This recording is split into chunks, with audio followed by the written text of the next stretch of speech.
todos muito bem-vindos e bem-vindas à nossa mesa, né, Choque de Narrativas, com a presença dos nossos dois conferencistas convidados, o professor Carlos Zacarias Figueiredo de Sena Júnior, o professor Demian de Mello.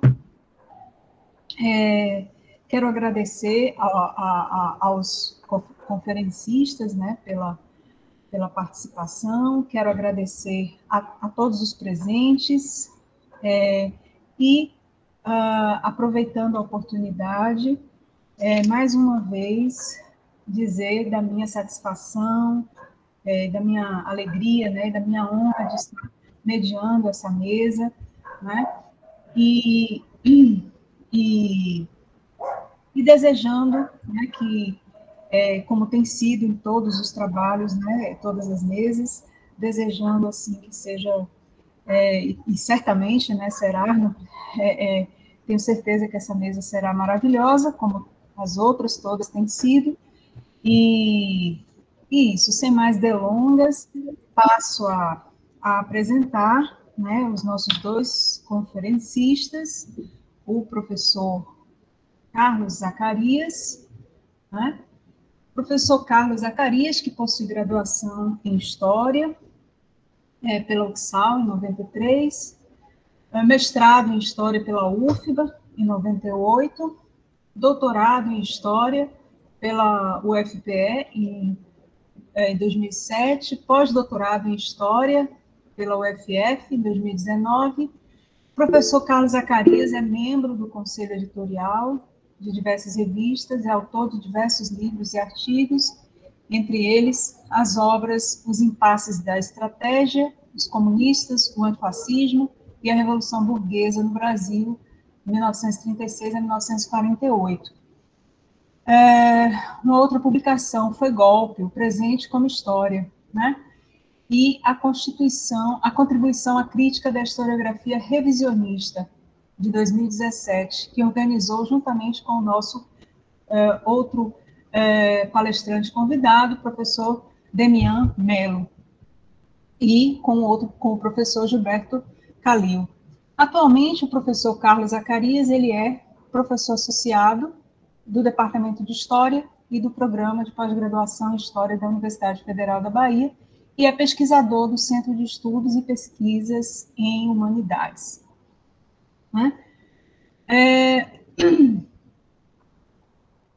O professor Demian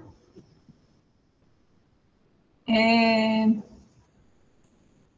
professor adjunto de História Contemporânea do curso de Políticas Públicas da Universidade Federal Fluminense e está aqui conosco, né? Estamos muito honrados com sua presença, professor, e gostaria de passar a palavra, sem mais delongas, né, ao professor Carlos Zacarias, para que ele faça a sua apresentação, né, se apresente para o nosso público, né, dê as boas-vindas e proceda a sua conferência. É isso, passo a palavra. Obrigado, Anne. Quero agradecer ao convite que me foi feito por Janaína, que está aqui conosco, né, uma amiga querida de muitos anos, muitas longas datas. E esse convite, quando me foi feito, eu nem sequer sabia que ia compor a mesa com o Demian, que é um amigo querido, uma pessoa que eu tenho uma imensa admiração, um respeito grande. Eu estou com saudade dele, né, que a gente se viu no Rio, no NIEP Marcos, em setembro de 2019, né, Demian? E um prazer grande aqui estar dividindo essa mesa com ele. A gente, claro, não tem choque de narrativas aqui, tem convergências de narrativas. A gente vai... Não que a gente tenha combinado, mas tenho certeza que as nossas abordagens vão ser muito convergentes, como tem sido nas mesas que a gente tem feito juntos, são sempre muito sintonizadas, né? E é um prazer estar aqui, Anne, com você também, como mediadora, e com todos os que assistem a essa mesa, né? Eu pensei em discutir com vocês alguma coisa do tipo da história oficial ao Brasil Paralelo. Eu vi que vocês fizeram um resumozinho da ideia que vocês queriam tratar, assim, e dizer logo de cara da oportunidade de discutir o tema que está sendo proposto aqui, não só nessa mesa, mas no evento como um todo, né? O evento tem por tema História Pública, Narrativas do Passado e Desafios do Presente. Nós, historiadores, durante um bom tempo, ficamos sujeitos a uma perspectiva da história que se referia a um passado mais remoto, como se o presente não tivesse muita coisa a dizer para a gente. Em que pese o fato de que a história tenha surgido no século V a.C., por preocupações do presente, né? Heródoto, Tucídides, os primeiros historiadores, eles se dedicaram a pensar no seu presente. Nos séculos seguintes, os historiadores se furtaram de analisar o presente e deixaram a outros cientistas sociais, né, politólogos, sociólogos, sobretudo, a tarefa de analisarem, de esmiuçarem e de tirarem conclusões sobre o tempo presente. Os historiadores precisaram inventar uma perspectiva à parte, né, uma abordagem à parte, que hoje se chama História do Tempo Presente, para dizer desse presente. Os desafios do presente, eles também incluem a necessidade dos historiadores abordarem o tempo presente e tirarem suas conclusões, que não são exatamente as mesmas conclusões que os sociólogos, que os politólogos, já que os historiadores têm uma perspectiva de temporalidade muito distinta que os nossos irmãos das outras ciências sociais. E, diante dos desafios que nós estamos enfrentando, nada melhor do que pensar o tempo presente, especialmente nesses últimos 30 anos, para um pouco que refletir junto com vocês sobre o que significa esse choque de narrativas. Aliás, uma palavra, né, a palavra narrativa é uma palavra que vem sendo utilizada por setores da extrema-direita mundial, especialmente da extrema-direita brasileira, como se pudessem relativizar o acesso à verdade. É importante dizer que a relativização da verdade, que nas mãos de qualquer cientista é uma premissa essencial, porque não há verdade absoluta, nem nas ciências exatas, quanto mais nas ciências humanas. A verdade em história está sujeita a, ali adiante, ser superada por uma outra verdade, que nem por isso é menos verdade que a verdade anterior, porque as verdades vão se firmando e vão sendo estabelecidas e vão sendo ultrapassadas, como é também nas ciências duras, né? As ciências da qual a gente retirou o paradigma que informa as nossas ciências. E este paradigma das ciências humanas, eles não são atinentes, relacionados com uma verdade que seja inferior, são verdades distintas. Mas essa ideia de relativização da verdade, que é defendida, arguída pela extrema-direita, é uma ideia de que a verdade não existe em lugar nenhum, de que a uma narrativa se opõe a uma outra narrativa. E eu quero dizer para vocês aqui que esse choque de narrativas, ele confronta uma narrativa que se relaciona com a verdade efetivamente, porque formula hipóteses adequadas, porque lida com evidências do passado, ou mais remoto, ou mais recente, e, portanto, essa formulação de hipóteses, esse diálogo de hipóteses com evidências permanentemente sendo formulado e sendo colocado de tempos em tempos, ele afirma as verdades que são essenciais aos historiadores. Da parte da extrema-direita, o que acontece são narrativas baseadas meramente em opinião. Não há nenhum acesso à evidência, não há nenhum elemento daquilo que os historiadores têm como prova para afirmar essas narrativas, e, não obstante, a extrema-direita vem se jactando, vem se deliciando com a ideia de que as nossas narrativas, as narrativas dos historiadores, eles têm sempre outras narrativas que às vezes são mais atrativas, que às vezes alcançam um público maior e são por si e por isso também muito perigosas, né? Mas não são exatamente as narrativas verdadeiras como a gente diz na história.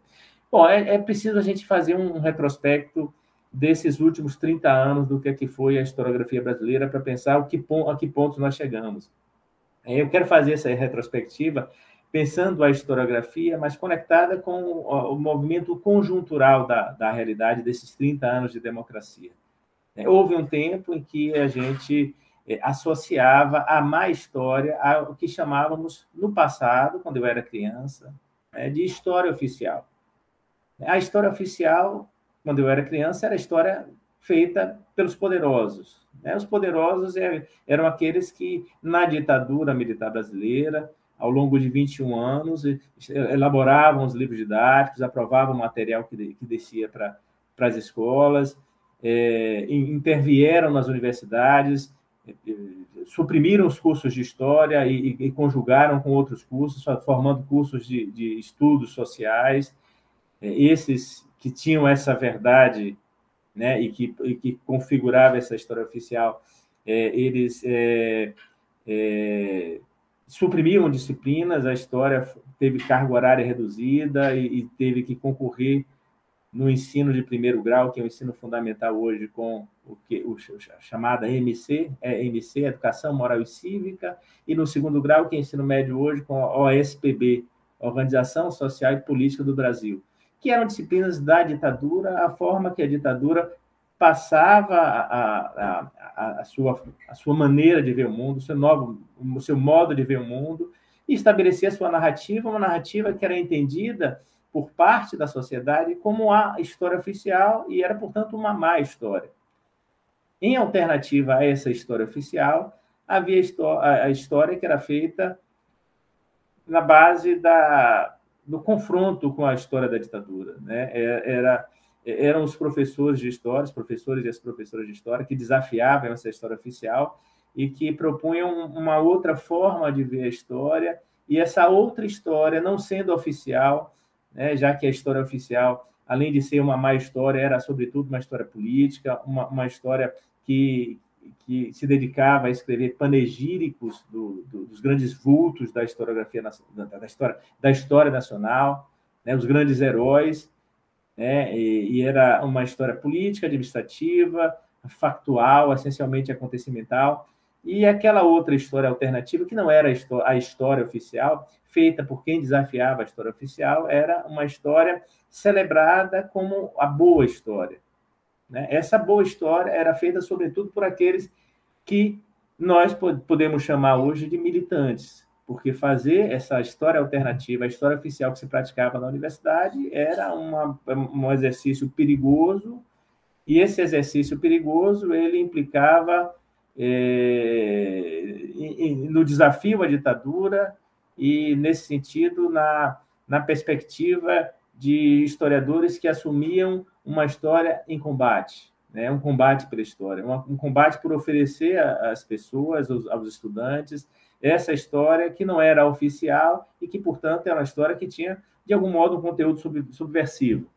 Né? Essa história alternativa, ela era uma história antissistêmica, sobretudo, uma história essencialmente crítica, e ela, ao longo de pelo menos 2 décadas, ainda que formando historiadores para discutir o passado mais remoto, né, era uma historiografia muito identificada com o marxismo.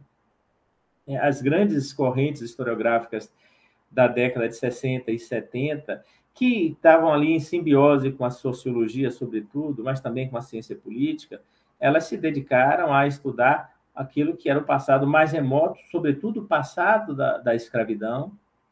Então, a partir de um presente que se entendia muito violento, se buscava, na violência do passado, da instituição mais violenta que o Brasil abrigou, que era a instituição escravista, uma forma de representar no presente aquilo que estava no passado mais remoto, a escravidão. Mas num passado menos remoto, né, mas não exatamente um passado muito próximo, né, que era o passado da Revolução de 30, né, do regime varguista, que também informava a esses historiadores que tentavam entender de que modo a última ditadura ensinava a eles sobre a ditadura do presente. E os historiadores, no sentido de, em simbiose, como eu disse aqui, com a sociologia e com a politologia. Né? Essa historiografia que se consagrou nos anos 60 e 70, de uma perspectiva muito crítica, né, que nós podemos chamar de uma historiografia, sobretudo marxista, essa historiografia tinha a marca da militância, né, por tudo que eu falei aqui, por ser antissistêmica, contrária à história oficial e desafiadora dessa história oficial, que era uma história que estava enquistada no poder e que submetia a maioria dos professores a uma lógica que era de reprodução do poder, né? E essa lógica também dizia de um tipo de abordagem, né? Essa história que oficial, ela começa a perder a força na década de 80, quando nós temos na sociedade brasileira um processo de abertura, né? Na verdade, de fins da década de 70, início da década de 80, um processo de abertura política, de distensão, de transição lenta, gradual e segura à democracia, né? Controlada pelos militares, mas pactuando esse movimento de saída da ditadura e reingresso na democracia de modo bastante seguro e acordado, né? Aquilo que conformou o que nós chamamos de concertação governamental, que veio a ser isso também, que um termo bastante presente nos estudos da nova república, né? No nosso, que é o termo do presidencialismo de coalizão. Então, nesse processo de abertura democrática, de transição, a história alternativa, que não era a história oficial, vai se cristalizando e derrotando a história oficial, que vai saindo de cena, como foi saindo de cena os militares.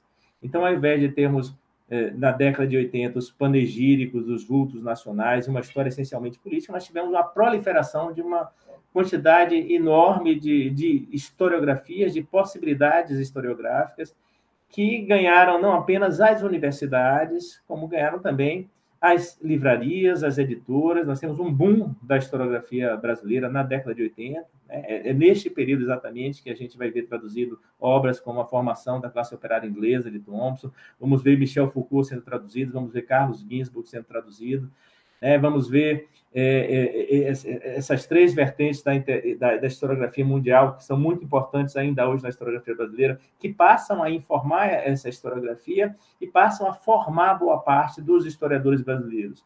Né? Este movimento, no sentido da democratização, ele alcança os historiadores e está conjugado com um movimento internacional que, no fim da década de 80, vai culminar com a queda do Muro de Berlim.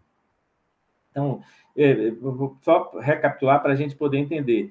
Então, a gente tem na década de 60 e 70 uma historiografia crítica, que é uma historiografia marxista, alternativa à história oficial.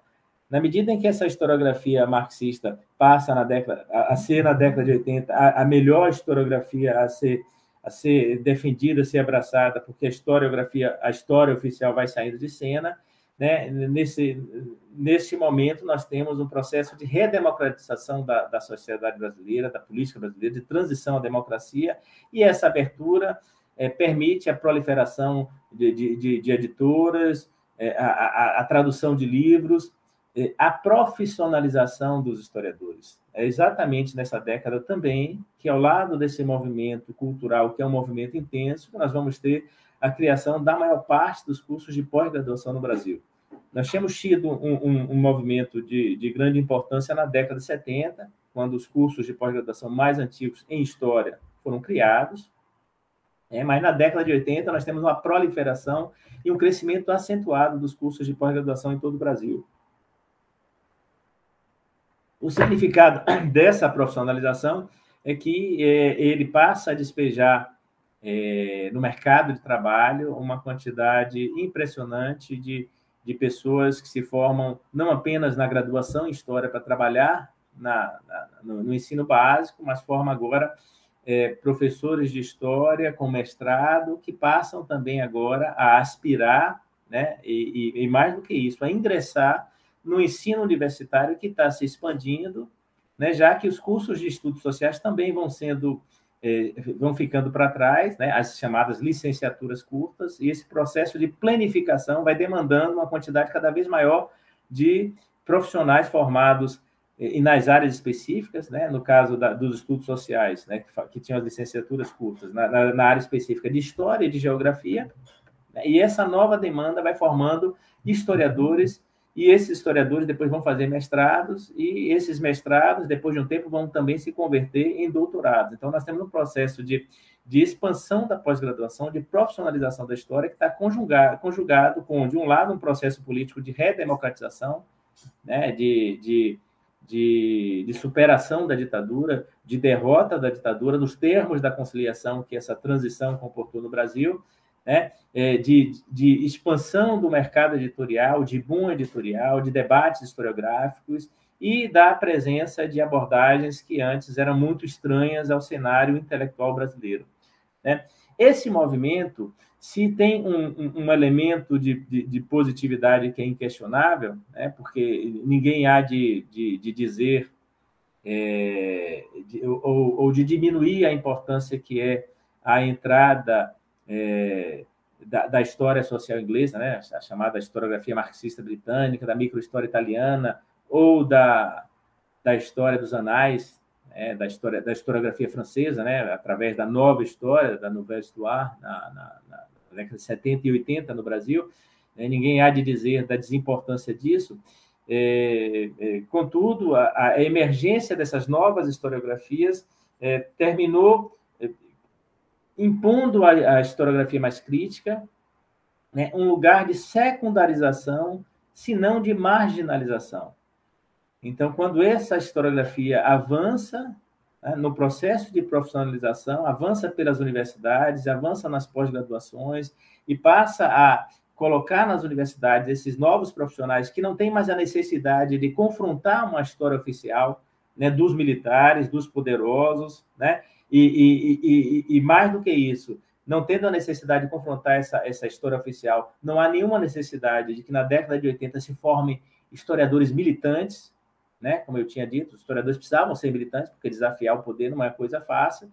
Essa historiografia avança e marginaliza a historiografia crítica, ocupando quase todo o espaço da pós-graduação no Brasil e fazendo um discurso de que essa historiografia crítica era uma historiografia de má qualidade. Então, esse processo de marginalização da historiografia brasileira, ele carrega uma ideia, né, que vai sendo introjetada nas novas gerações de historiadores, de que a historiografia brasileira anterior era uma historiografia de má qualidade, porque militante, né? Bom, no Brasil, esse processo se dá também afinado com os movimentos intelectuais no plano internacional. Em 1989, nós temos a queda do Muro de Berlim. A queda do Muro de Berlim já vem, né, em meio à crise do chamado socialismo real, do socialismo burocrático, né, do que quer que se chame lá os regimes do leste europeu, e da estagnação da União Soviética, que 2 anos depois da queda do Muro de Berlim também vai se desintegrar.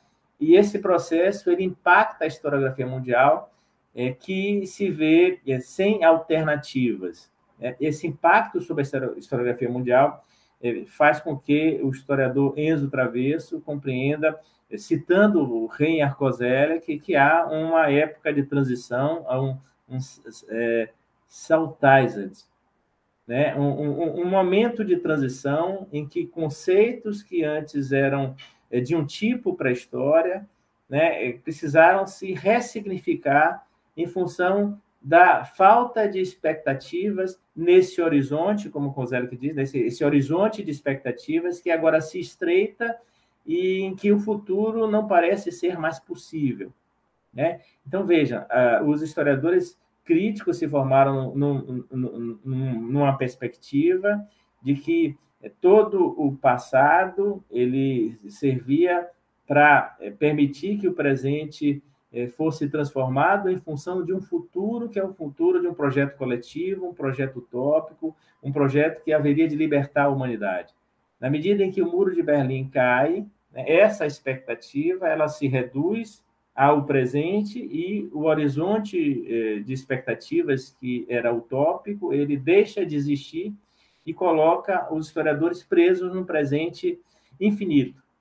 Esse processo de presentificação na historiografia mundial também impacta na historiografia brasileira, ao ponto dessa crise que eu vinha dizendo aqui, né, que era uma crise agora de uma historiografia que se renovava por todos os ventos que sopravam do exterior e que impulsionavam a intelectualidade, que permitiam a expansão das pós-graduações, a expansão da própria universidade, dos cursos de história.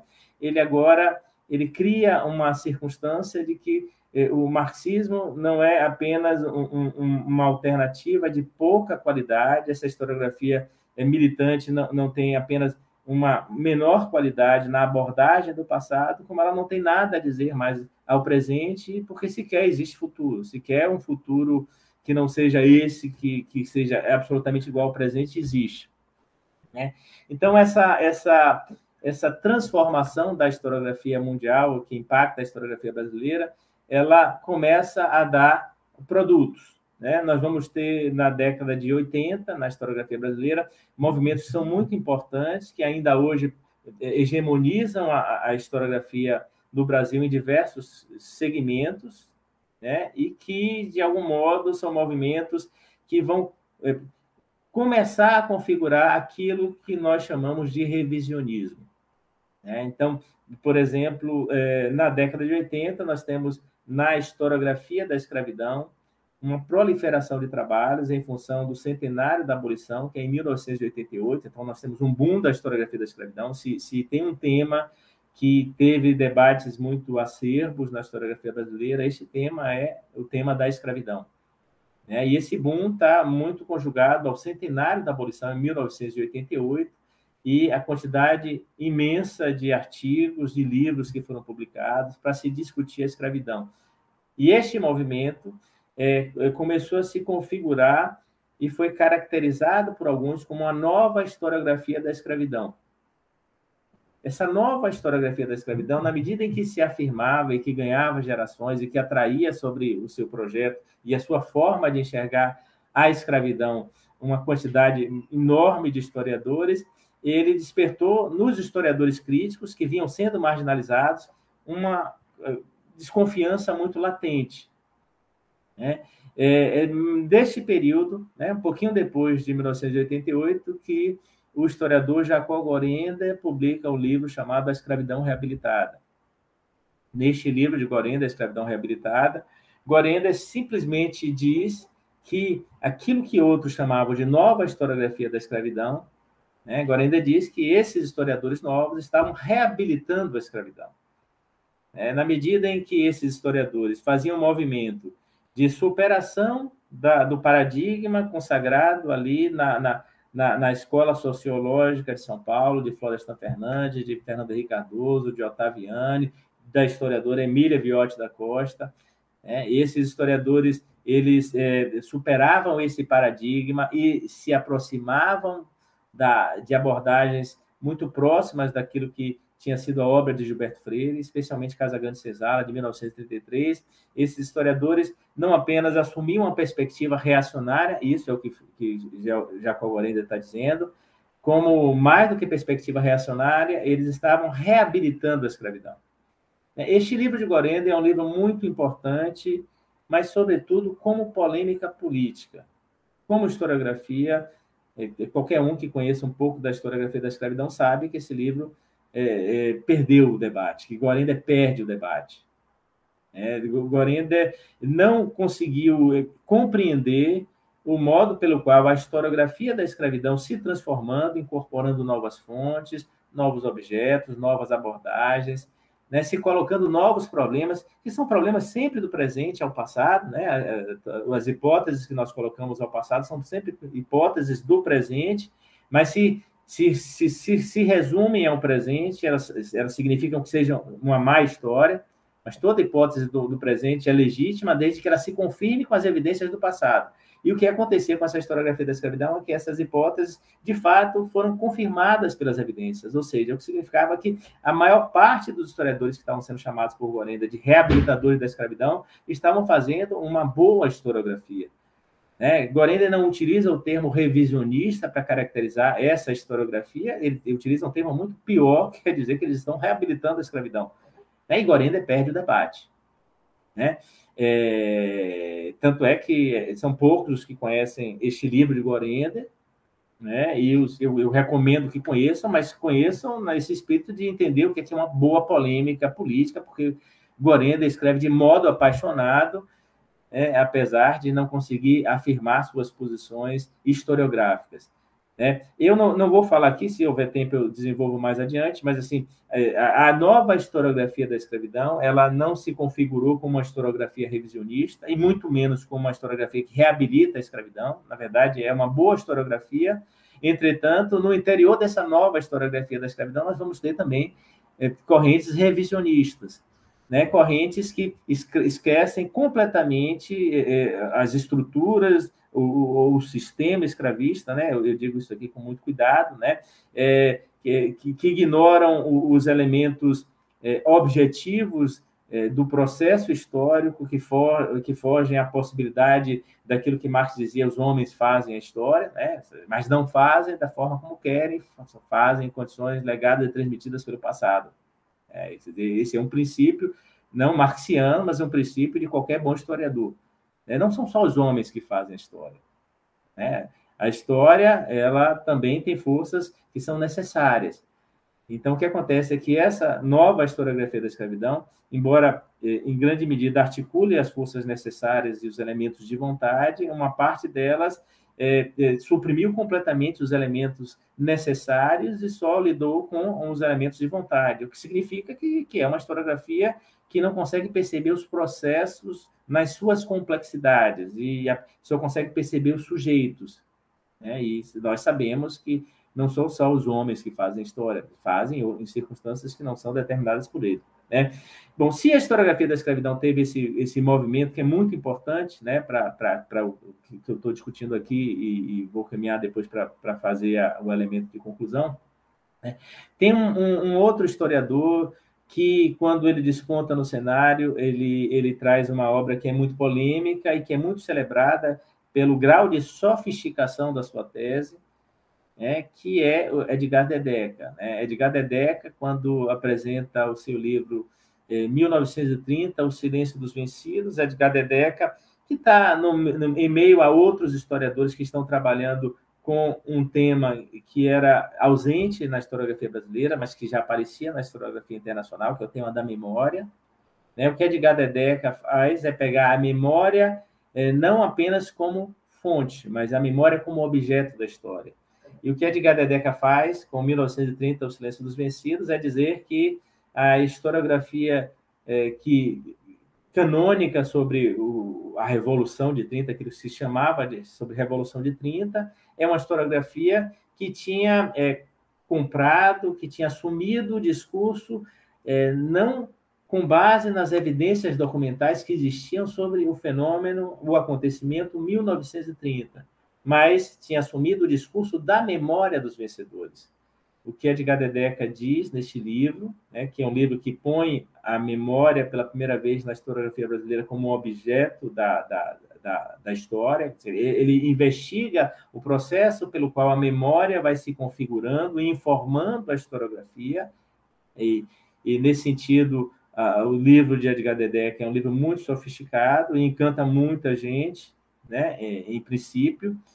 O que acontece é que este movimento de Edgar Dedeca ele desafiava a historiografia canônica, que era, sobretudo, Boris Fausto, seu livro de 1970, 1930, A Revolução de 1930, História e Historiografia, que era um livro canônico que estava nos livros didáticos, que já tinha se transformado em memória histórica.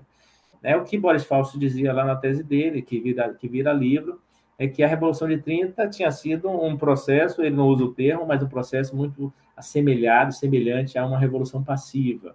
Ele usa outras categorias, que ele associa a sua leitura gramsciana, que ele não cita, com a sua leitura weberiana.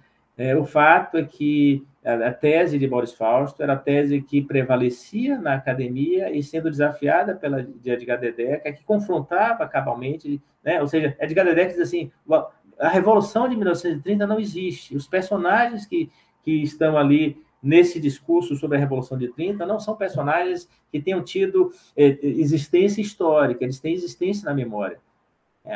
Portanto, a tese de Edgar Dedeca, ela, se prevalecesse, ela sepultaria toda a tese canônica de Boris Fausto, né? Essas duas teses postas lado a lado conviveram e se degladiaram durante um tempo, e depois de talvez 2 décadas, a tese que prevalece é a tese de Boris Fausto, né? Porque simplesmente, apesar da sofisticação, da competência, da qualidade discursiva do livro de Edgar Dedeca, este livro não se sustenta pelas evidências, né, que arrola para dizer que não há a Revolução de 30, né? Eu também não vou esmiuçar a tese de Edgar Dedeca sobre o fato histórico. Para ele, o fato é a criação do BOC em 1928 e não a Revolução de 30, né, com a Aliança Liberal e tudo mais, né? Mas não vou esmiuçar isso.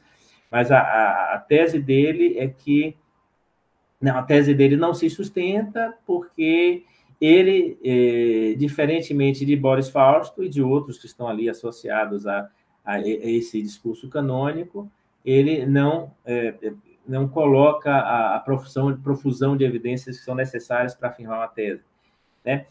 O que, para mim, significa que a tentativa de Edgar Dedeca é uma tentativa que, pela primeira vez na historiografia brasileira, faz um movimento que se chama de revisionista.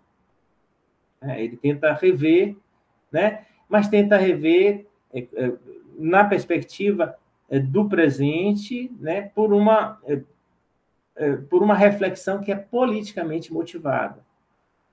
A reflexão de Edgar Dedeca é politicamente motivada porque o revisionismo ele se caracteriza por ser uma revisão da história politicamente motivada. Toda história é revisão, mas nem toda revisão é revisionista, né? O revisionismo é motivado politicamente, seja ele por interesses conscientes, né? Quando alguém quer rever o passado, e essa tentativa de rever o passado, ela, de algum modo, distorce o passado, né? E ele faz isso conscientemente, mesmo sabendo que não consegue sustentar as suas teses.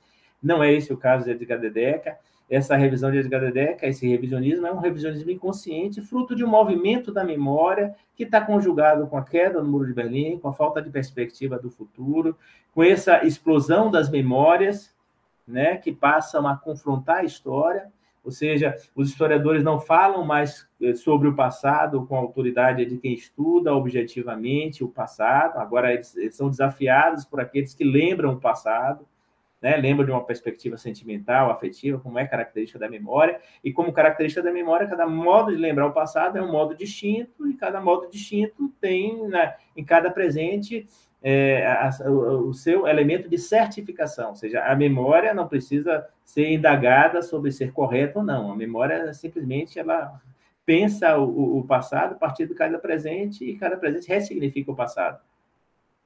Então, quando Edgar Dedeca faz isso, ele está também informado por esse movimento da historiografia brasileira, porque ele bebe na fonte dessa... Ele incorpora Foucault, Benjamin, Thompson, quer dizer, há uma série de autores ali que passam a ser incorporados no texto de Edgar Dedeca, né? Eu nem vou dizer que é sem cuidado, porque, como é um texto de um historiador competente, ele faz isso de modo apropriado, se podemos admitir que se pode combinar esses 3 autores distintos, né? Eu citei aqui Foucault, Benjamin e Thompson, mas essa obra de Edgar Dedeca que bebe na fonte dessas transformações da historiografia nacional, também está impactada pela queda do Muro de Berlim, né? Pela própria perspectiva de que a Revolução acabou, que estava uma perspectiva essa que era parte dos debates da Revolução Francesa no bicentenário, né, da Revolução Francesa de 1789, né? No bicentenário é 1989.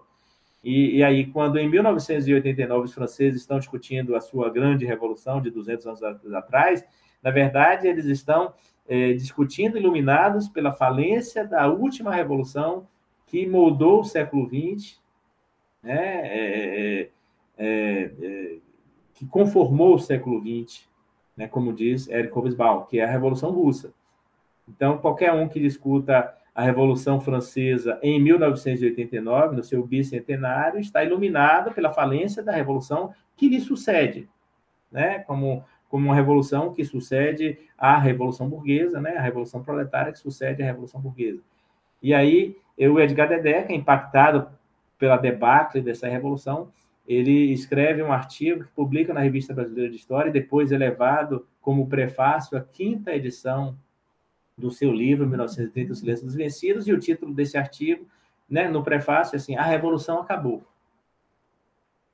Acabou para Edgar Dedecker, como acabou para François Furet, como acabou para os franceses todos que estão fazendo esse movimento revisionista e que são confrontados pela historiografia marxista, como, por exemplo, Eric Hobsbawm, que escreve o Ecos da Marselhesa para dizer que aquela forma de se apropriar da Revolução Francesa, feita por François Furet, que é um historiador revisionista, né? Hobsbawm não usa esse termo revisionista, mas caracteriza toda a obra de Furet como revisionista, né? Não só pensando a Revolução Francesa como o passado de uma ilusão, né? Que é um livro publicado em 1994, né? Essa obra de François Furet e dos franceses revisionistas, eles deixam a Revolução para trás, porque a Revolução é um fenômeno que demarca o ponto de ruptura e passagem de conformação para o futuro.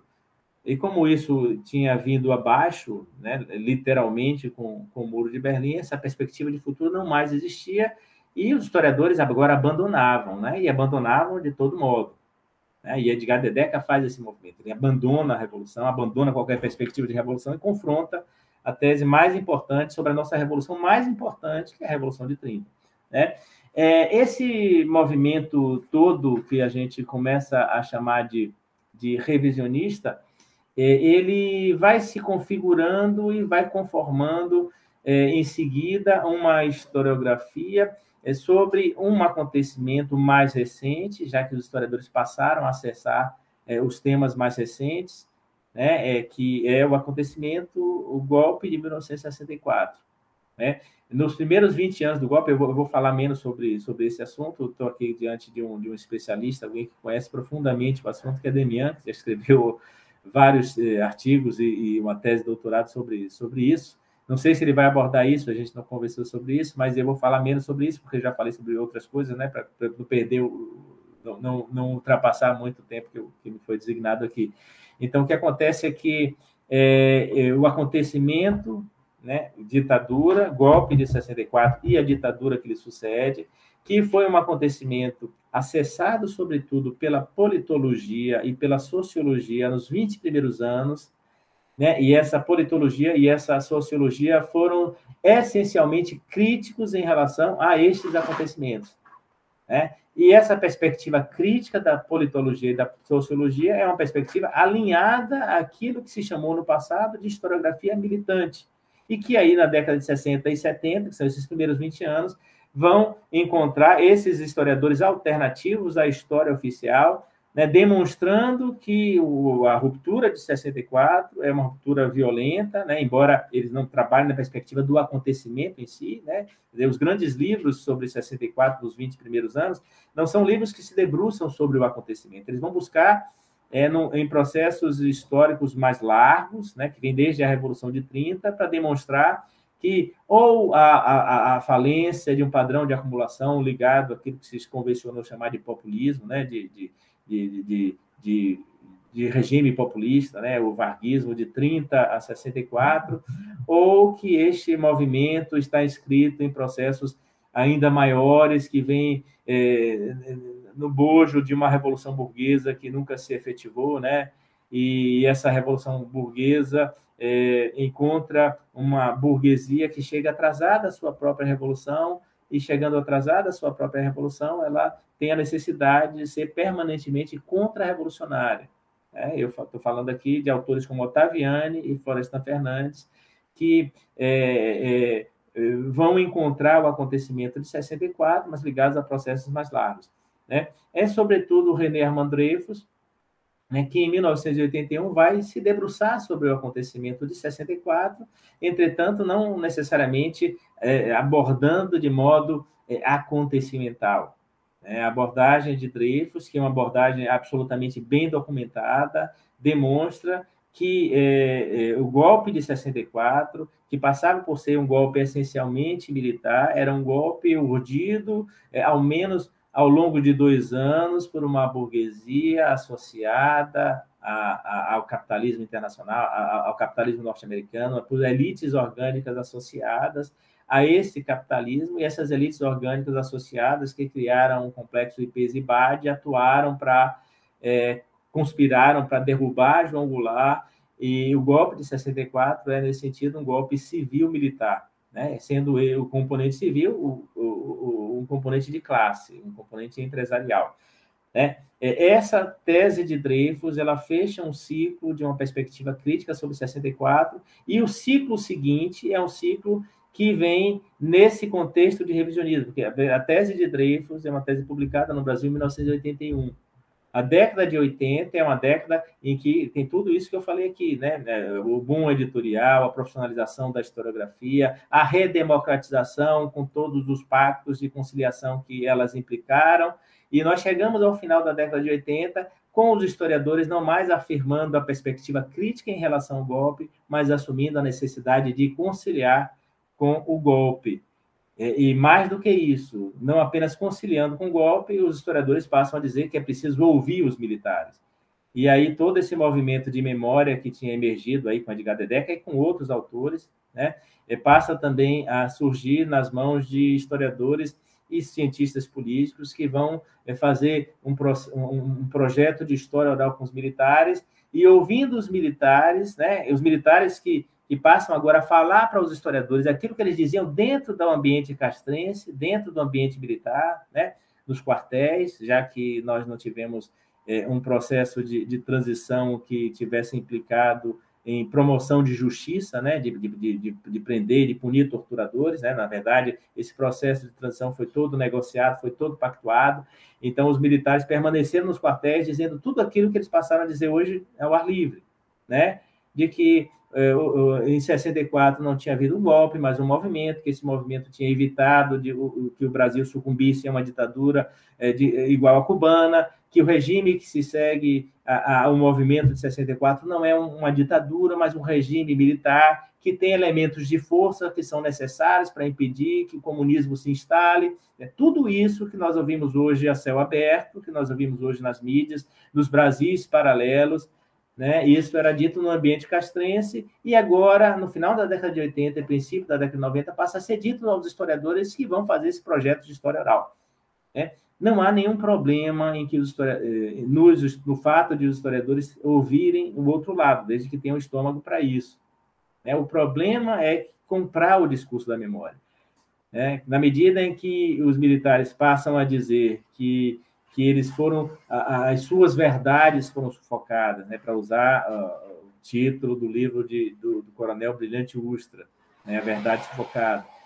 Na medida em que eles passam a dizer que só quem falou sobre a ditadura foram os militantes, os militares, quando exigem voz e passam a falar aos historiadores, né, e mais do que ouvir essas memórias, desses depoimentos, os historiadores compram esse discurso, né, a historiografia brasileira vai conformando uma perspectiva que é a perspectiva revisionista mais consistente sobre um tema da nossa historiografia, né? Ou seja, se nós não temos uma historiografia revisionista consistente no terreno da escravidão, se no terreno da Revolução de 30 Edgar Dedecker não conseguiu afirmar um paradigma, uma perspectiva que se transformou em memória histórica, em relação à ditadura militar, o que nós passamos a ter é uma perspectiva revisionista que ganhou as gerações, de modo que diversos jovens historiadores falam não apenas em golpe civil-militar, falam em ditadura civil-militar, sem sequer se perguntar o que significa o elemento civil dessa ditadura.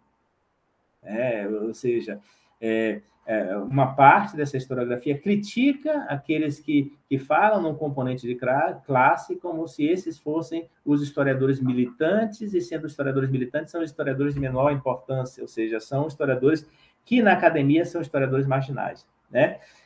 Então, eu vou caminhar para concluir aqui só afirmando este movimento que, no interior da historiografia e das universidades, ele conforma isso que nós chamamos de historiografia revisionista, que é a historiografia que está presente, que hegemoniza o nosso campo historiográfico em relação ao golpe de 64 e a ditadura que lhe segue, né? E para dar um exemplo sobre como isso é importante, né, em 2018, quando o Dias Toffoli comemorava, né, participava de eventos celebrando os 30 anos da Constituição Brasileira, o Dias Toffoli, numa ocasião, ele disse que não queria falar de 64, Dias Toffoli, então presidente do STF, ele deu uma certa vez, né, que ele comemorando os 30 anos da Constituição Brasileira, ele disse que ele não se referia a 64 como golpe ou como revolução, mas ele preferia falar em movimento de 64. E quando ele fala em movimento de 64, dizendo ele que não queria se envolver em polêmica, como se fosse polêmica na academia, né, entre nós historiadores, que em 64 tivesse havido um golpe. Não há nenhuma polêmica em relação a isso. Houve um golpe em 64, né? Mesmo os historiadores revisionistas todos assumem isso. Mas quando o Dias Toffoli diz isso, ele parte do pressuposto de que essa questão é polêmica. É como se nós tivéssemos diante de alguém que dissesse, não, eu não vou entrar na polêmica se a Terra é plana ou a Terra é redonda, se é a Terra que gira em torno do Sol ou é o Sol que gira em torno da Terra, se o aquecimento global é provocado pela ação antrópica ou não existe aquecimento global e mudança climática alguma, né? Ou seja, eu estou falando de questões que são absolutamente consagradas na academia, né? A Terra é redonda, o aquecimento global é provocado por ação antrópica, a Terra gira em torno do Sol, e houve um golpe em 64, a qual se seguiu a ditadura, né? E não há polêmica entre nós sobre isso. Quando o Dias Toffoli diz isso, que não vai se meter na polêmica, ele cita um grande historiador, um historiador muito importante, né? Que é o historiador da Universidade Federal Fluminense, o professor Daniel Arão Reis, que no mesmo dia vem a público dizer que ele nunca disse que não foi golpe. E é verdade, ele nunca disse que não foi golpe. O problema é que o diabo mora nos detalhes. Se o Dias Toffoli leu dessa forma, o Daniel Arão Reis, imagine o que os negacionistas de hoje dizem a respeito, né? Então, eu vou caminhar para concluir fazendo esse link com o negacionismo, né? O revisionismo na academia, ele existe na academia brasileira, como existe na academia francesa, alemã, italiana, inglesa, estadunidense, porque é parte dos debates que a gente faz no interior do nosso campo, né? Do campo da historiografia. Né? Entretanto, o revisionismo tem sido, ao menos no Brasil, em outras partes, mas principalmente no Brasil, a porta de entrada no negacionismo. Porque se a gente um dia teve uma má historiografia, que foi a história oficial, né? Hoje nós temos uma historiografia que é ainda muito pior, que é essa historiografia que, não sendo mais revisionista, ela passa a ser o negacionismo, né? Não é sequer uma historiografia no interior das universidades, não tem presença na universidade. Esse negacionismo está presente nos cursos que são oferecidos nos vídeos, né? Vídeos como o da produtora Brasil Paralelo, né? Que tem milhões de visualização. Não existe um filme sobre o golpe de 64, um filme sério sobre o golpe de 64, que tenha 1 milhão de visualizações. Qualquer filme da Brasil Paralelo tem mais de 1 milhão de visualizações. E a produtora de vídeos Brasil Paralelo, ela não apenas ela faz um movimento de rever a história, né? Ela faz um movimento de negar aquilo que é o princípio elementar do fazer do historiador, que é um fazer que parte do presente para o passado, mas esse partir do presente para o passado, ele precisa estar acompanhado de evidências, de documentação, de elementos de prova, senão não há história. Não pode haver história do passado, seja ele mais remoto ou mais recente, sem a gente mobilizar provas, né? E a produtora de vídeos Brasil Paralelo, que pratica o negacionismo, né? Negacionismo que informa o presidente do Brasil, né? Que atua como um agitador fascista, né? Esse presidente que diz que não houve golpe em 64, que não houve ditadura em 64, que diz que o nazismo e o fascismo são movimentos de esquerda, porque é isso que está lá dito nos vídeos da Brasil Paralelo, né? Esse produto todo, ele se alimentou dessa conciliação, desses vacilos todos, do revisionismo na academia para conformar esse movimento do negacionismo. E, neste ponto, eu quero concluir dizendo que nós temos, na historiografia brasileira, um movimento muito mais deletério, muito mais pernicioso do que a má história que se praticava pelos poderosos da ditadura, porque este movimento agora está vitaminado pela possibilidade de disseminar essa história que não é oficial, mas é a má história do passado. Essa possibilidade de disseminar está no fato de que hoje nós temos a internet, temos os produtores de conteúdo, e qualquer um pode se arvorar ao fazer historiográfico, sem a necessidade de passar por uma universidade, sem a necessidade de aprender o que é método, o que é prova, o que é hipótese, o que é evidência, né? Aquilo que nós aprendemos quando fazemos um curso de história. Então, qualquer um que acesse esses produtos podem ficar impactados pela qualidade audiovisual do material, mas se conhecem alguma coisa de história, vão ficar muito impactados pela má qualidade do conteúdo que é produzido, porque é tudo negacionismo do mais brutal, é tudo má história, história da pior qualidade. Então, eu encerro por aqui, passei um pouquinho do tempo, né? Peço desculpa, mas eu precisava concluir, né, trazendo esse elemento aqui para fechar. É isso. Muito obrigada, professor Carlos Zacarias. É muito enriquecedora, né, a sua fala, muito esclarecedora, né, em termos de... bom, né, foi traçado aí um panorama da historiografia no Brasil, né, descortinando aí os eventos importantes da nossa história, né, e como foram abordados e foram feitos, né, determinadas revisões, né, desses eventos, desses acontecimentos. De suma importância essa reflexão, né, sobre esse Brasil ficcional, né, que tem surgido muitas vezes, né, essa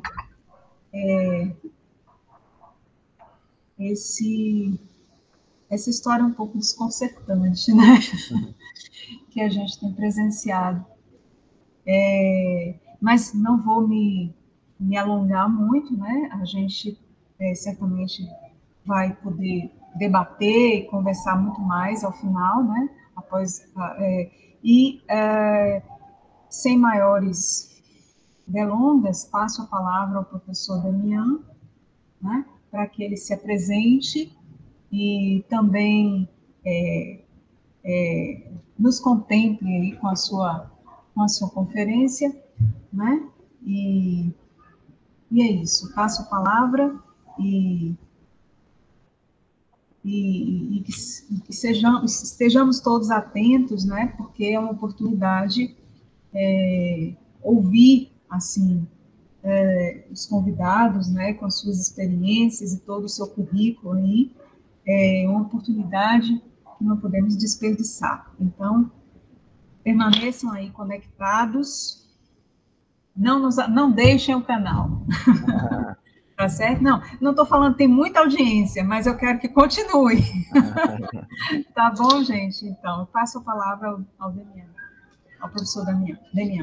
Então, gente, boa noite a todas e todos. Queria, em primeiro lugar, agradecer o convite, né, para estar nessa atividade.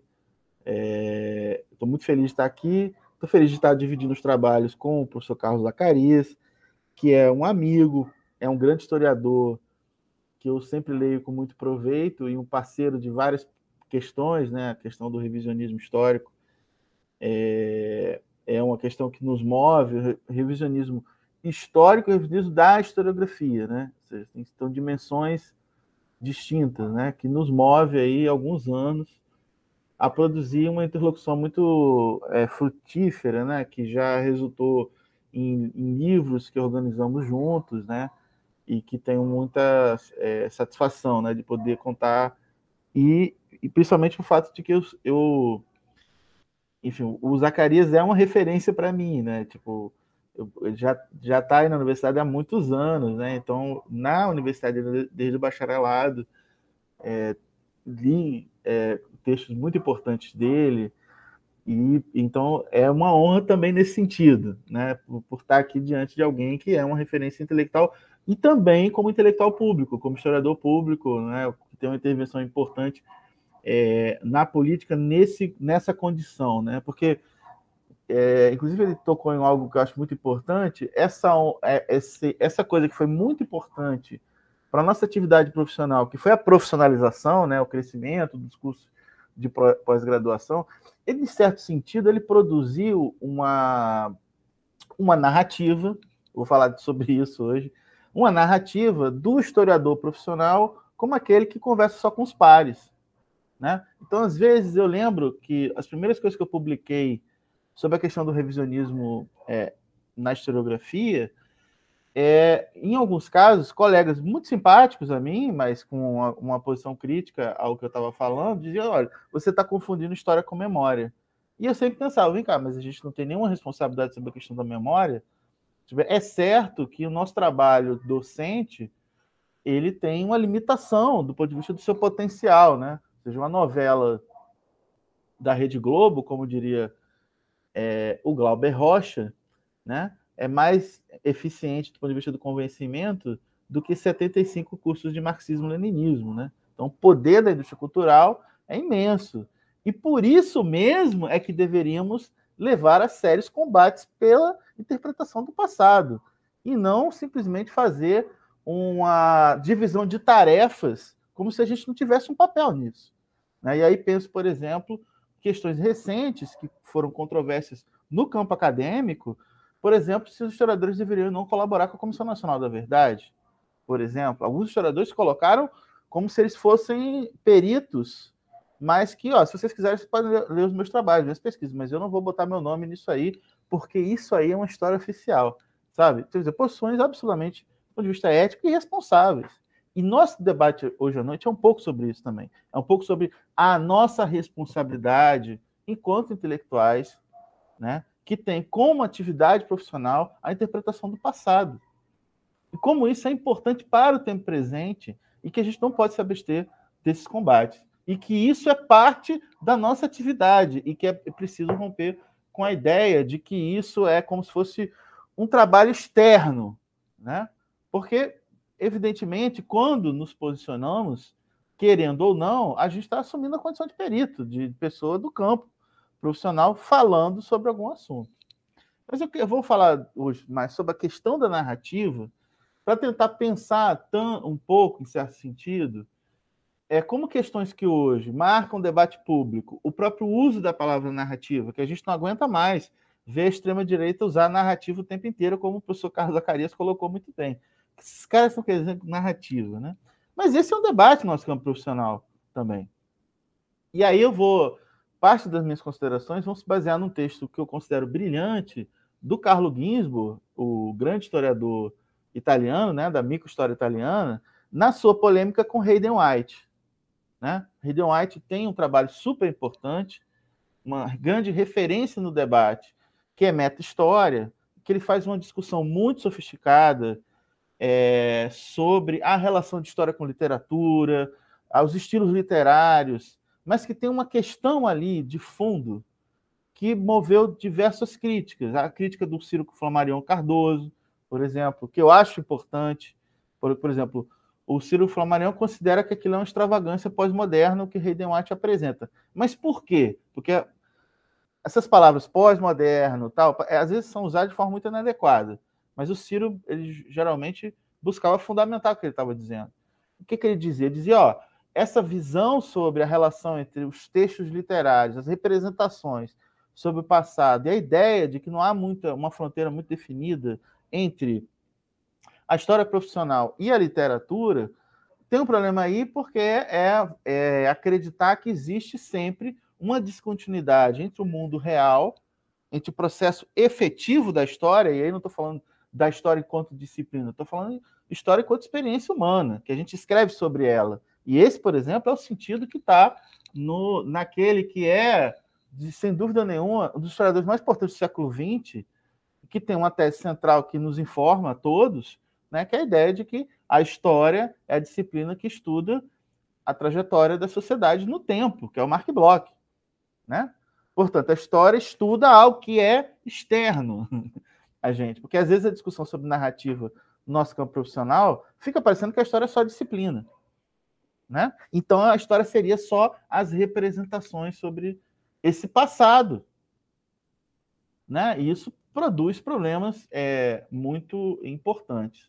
Pois bem, o Carlo Ginzburg, e aí eu quero partir desse ponto para a gente chegar no debate sobre revisionismo e voltar e tentar mais ou menos chegar ali no ponto que o diálogo vai ser mais próximo com questões que o Carlos Zaccaria trouxe. O Carlo Ginzburg, ele questiona essa visão sobre narrativa, né? Essa visão sobre as formas de representação do real e essa espécie de ceticismo pós-moderno sobre a questão da relação entre a representação da realidade e a própria realidade. E ele vai buscar estabelecer um debate sobre o sentido que a ideia de narrativa e de representação tem em autores como Hayden White, mas também em outros, né? E ele vai encontrar a raiz dessa visão no Nietzsche. E o debate que o Nietzsche tinha em relação à retórica e à prova, né? O Ginzburg dialoga muito com o campo do direito, em vários casos, de forma muito pertinente, né? E ele lembra que o conceito de retórica que está no Aristóteles, ou seja, o discurso, a relação do discurso, é um discurso que precisa estar baseado em prova, em materialidade, né? Portanto, não é a discussão do Aristóteles, a discussão que remete à filosofia antiga, é uma relação que, de forma muito anacrônica, eu vou dizer que é materialista, né? Porque naquele sentido, digamos assim, primordial de materialismo, que todos os historiadores têm que ser, né? Ou seja, tem que trabalhar com fonte primária, né? Tem que tratar de eventos que de fato ocorreram, né? E onde a ocorrência desse evento produziu uma série de fontes. A gente vai trabalhar com esse material para poder interpretar aquele processo, mas a gente não questiona a existência do processo,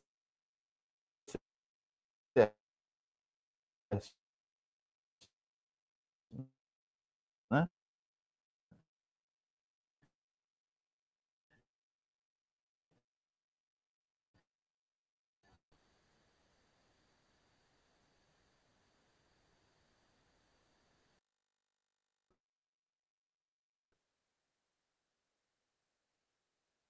Pois bem, e o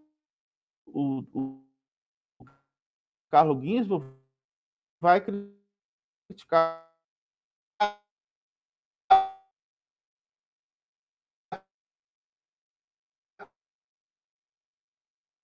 como questão.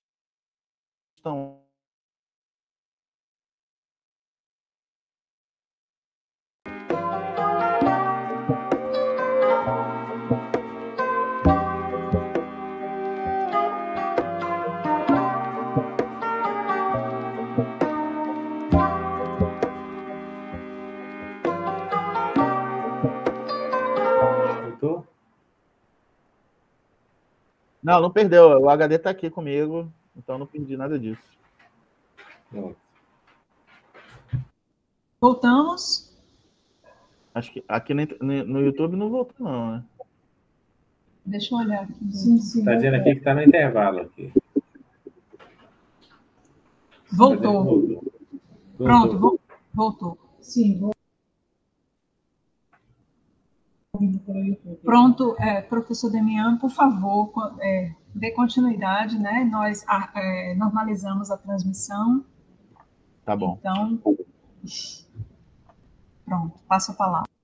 Então, vamos lá. Então, eu estava justamente tratando desse tema da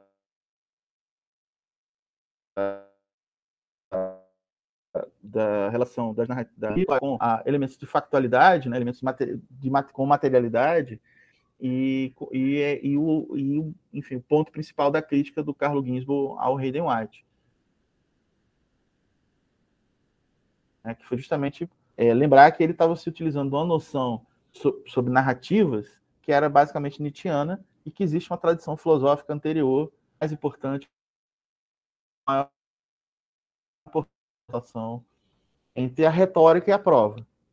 Pois bem, mas aí, e narrativa? Onde é que fica esse tema da narrativa, né?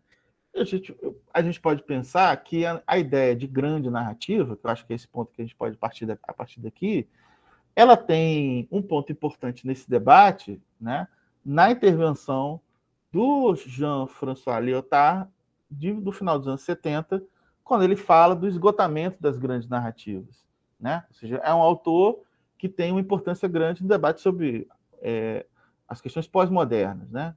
Ele tem uma intervenção efetiva nesse assunto. E ali ele pontua, né, ele parte dessa questão do esgotamento das grandes narrativas.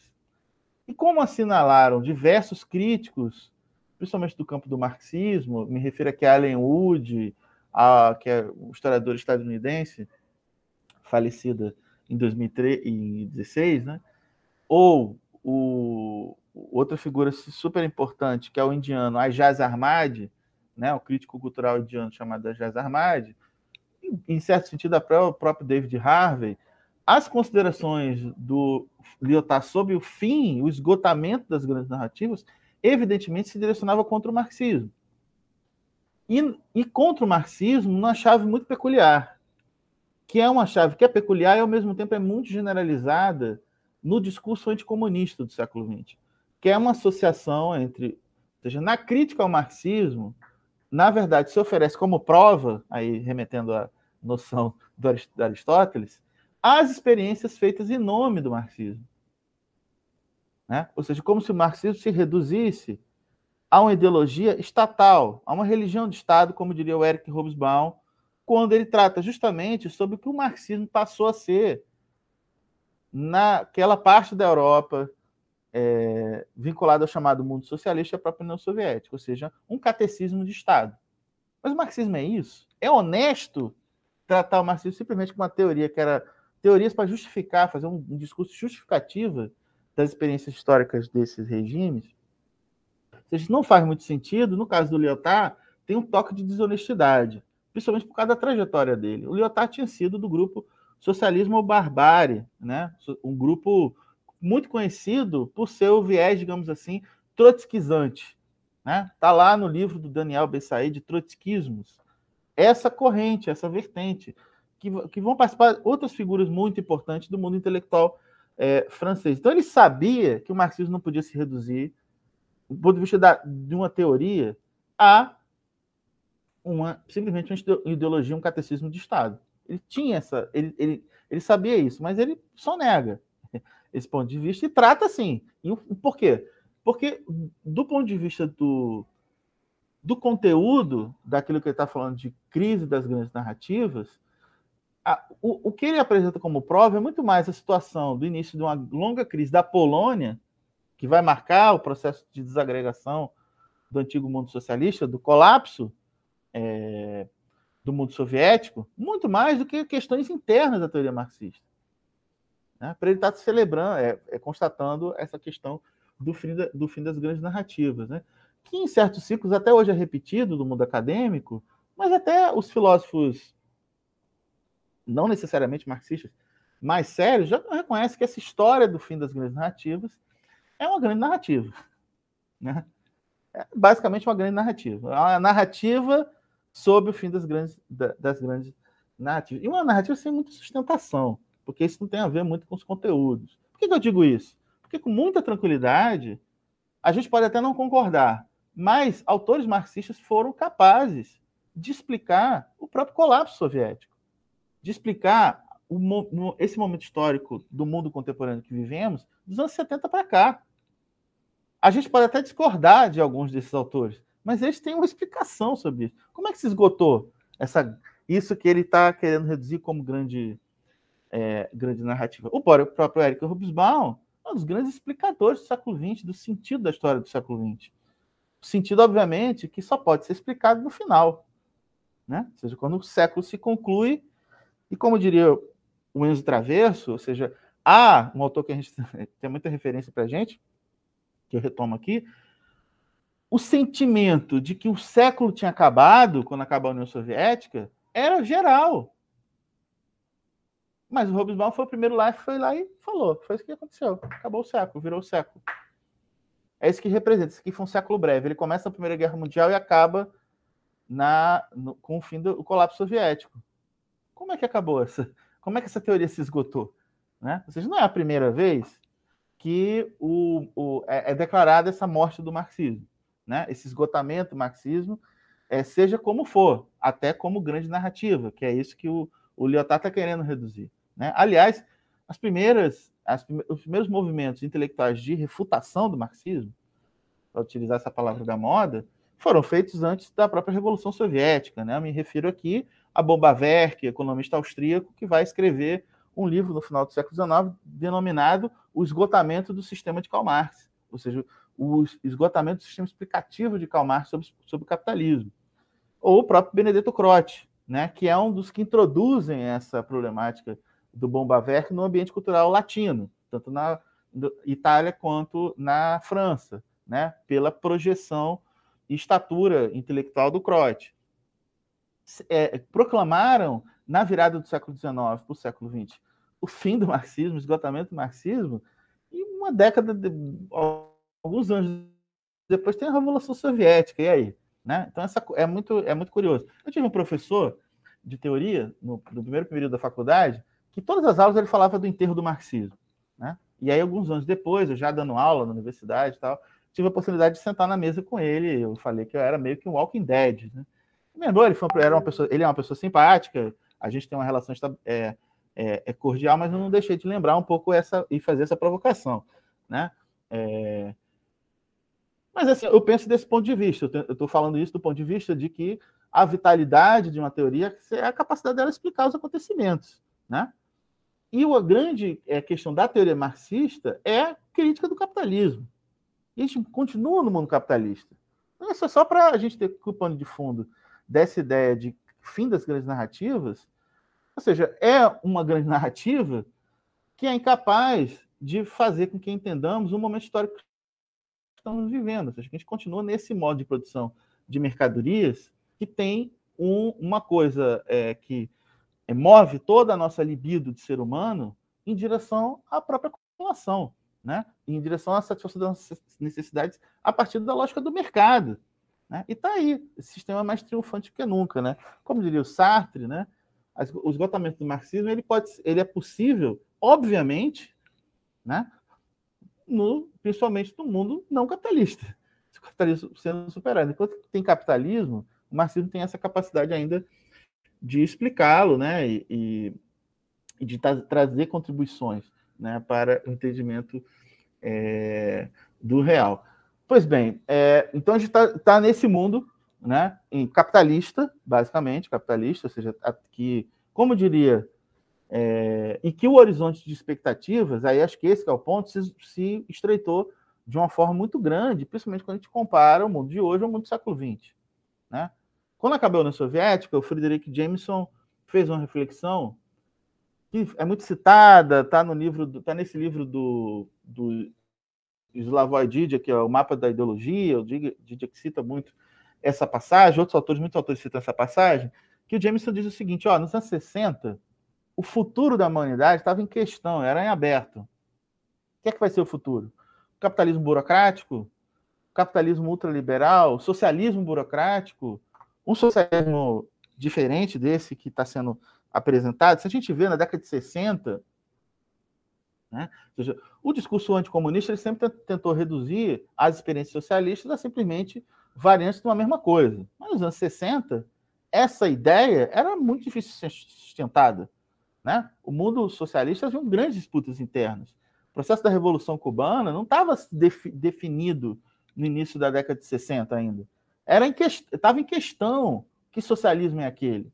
O Guevara, que foi ministro do Planejamento, ele convidou para discutir planejamento, para discutir planificação, melhor dizendo, desculpe, usei a palavra errada, para discutir planificação econômica, chamou o Ernest Mandel e chamou o Charles Bettelheim, um maoísta e um trotskista, para pensar a transição ao socialismo em Cuba. A Revolução Argelina, ela tinha um outro desenho também. Né? A própria China, ela, em certo momento, ela representou um socialismo alternativo ao soviético. né? E foi a década de 60 o contexto de acirramento das disputas, até que no final dos anos 60 há um rompimento evidente no campo socialista da China com a União Soviética.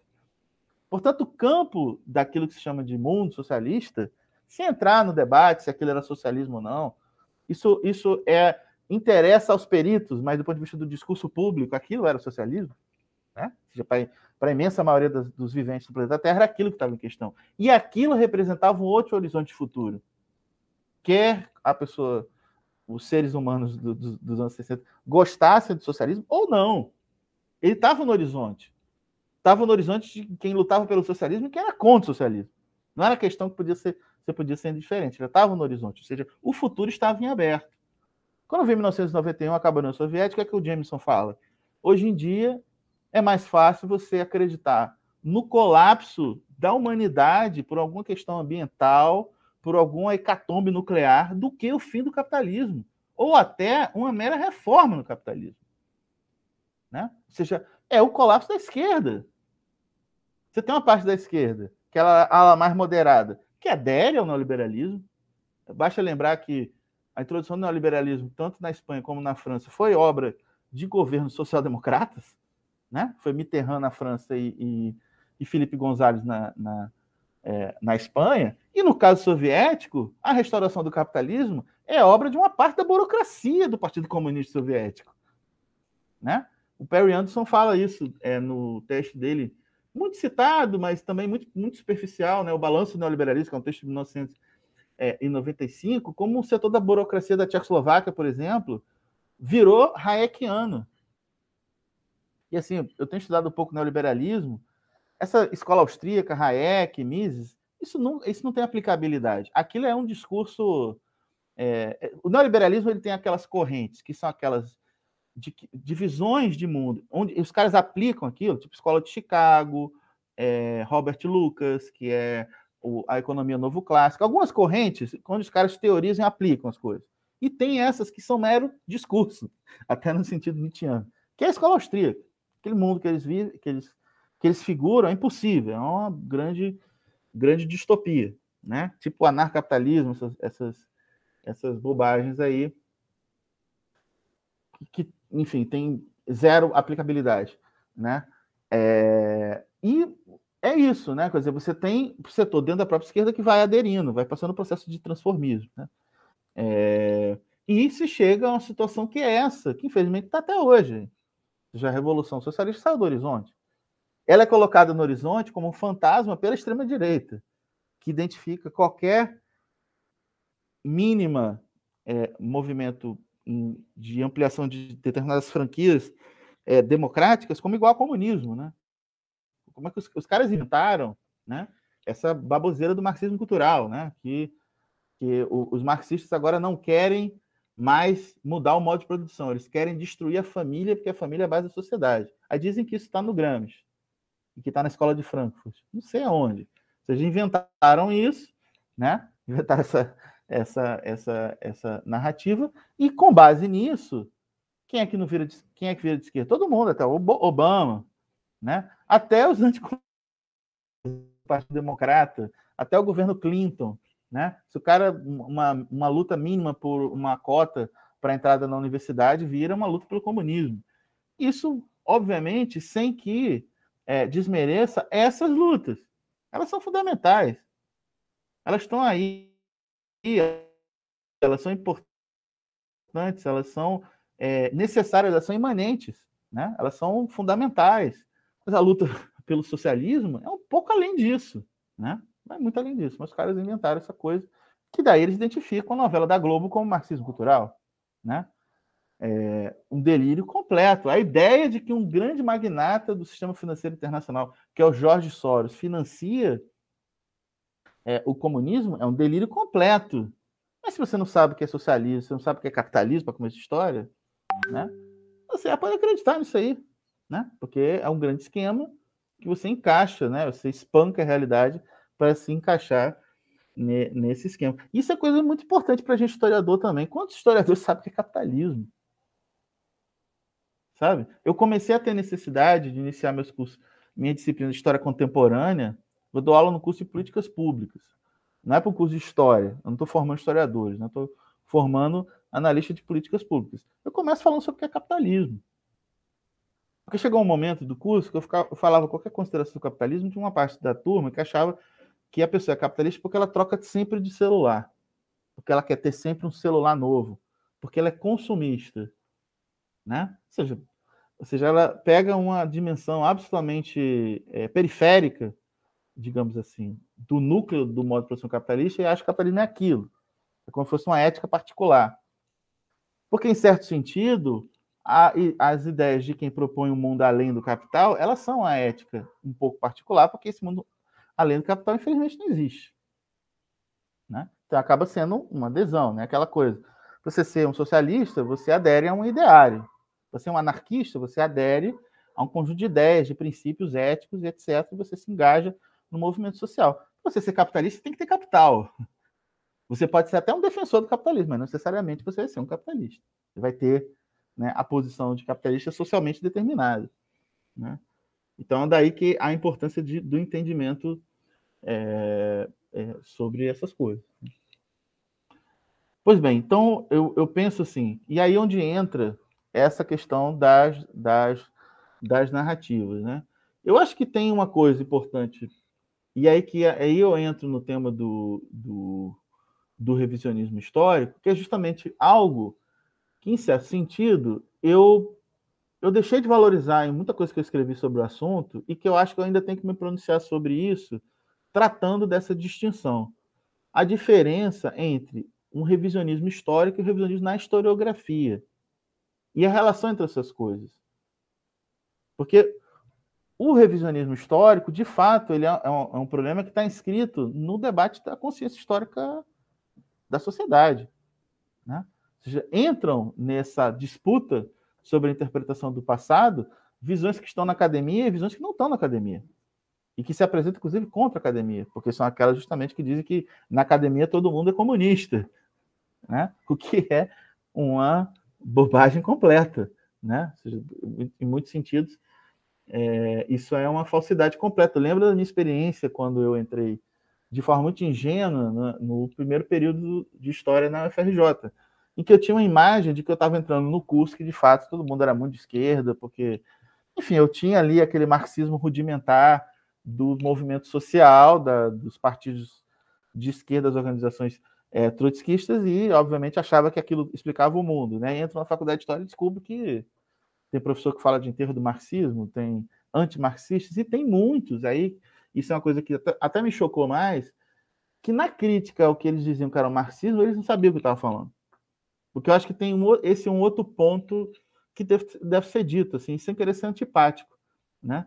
Assim, no século XX, no mundo acadêmico, se produziu no século XX, desde o século XIX, principalmente desde o final do século XIX, aí eu volto a essas críticas, né, produzidas lá no fim do XIX, na Áustria, na Itália, ao marxismo, e autores, né, a gente pode chamar atenção para autores mais com grande importância no campo intelectual mundial, né? Raymond Aron, na França, o Karl Popper, né, que era austríaco e foi radicado nos Estados Unidos, né?